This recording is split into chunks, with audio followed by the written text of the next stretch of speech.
Ndabasuje kandi mbahaye ikaze inshuti bakunzi ba filime Urukundo rw'inzitane n'abakunzi ba Imanga TV tunyuzaho iyi filime.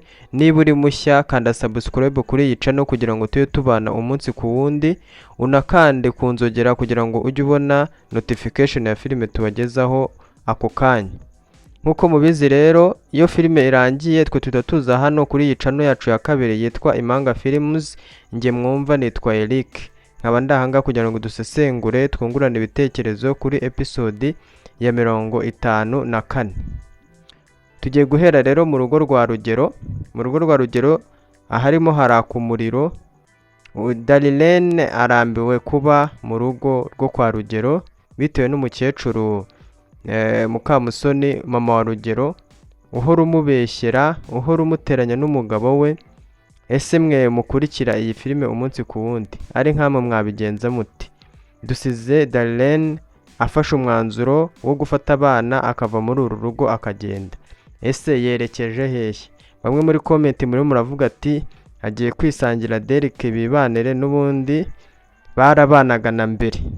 Ese mwe murabishyigikiye ko Darlene yava muri uru rugo akagenda? Comment zanyu zirakenewe, munyandikire muri comment numva uko mubyumva.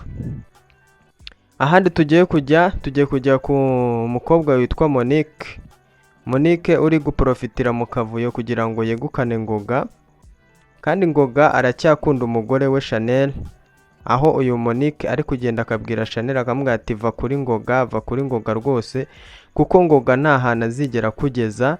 Ngoga azaguteza ubukene, ibaze ko uri umukobwa ukaba nta n'imodoka ugira. Reka Ngoga kugira ngo ubone ibigabo bikugurira imodoka. Iki gitekerezo cya Monique mucyumva mute? Kandi Monique muri gahunda ye nyine yo kwegukana Ngoga.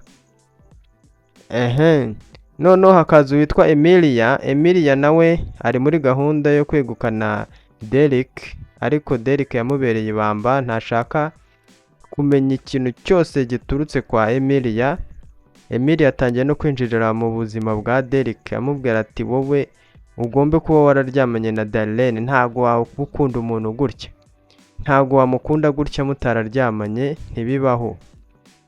Ariko twe tubizi ntabyo twigeze tubona. Mutubwire muri comment, ese aba bambi mu intego zabo zizagezwaho, ari Monique ari Emilia, mubona intego zabo zizagerwaho nk'uko bo babyifuza?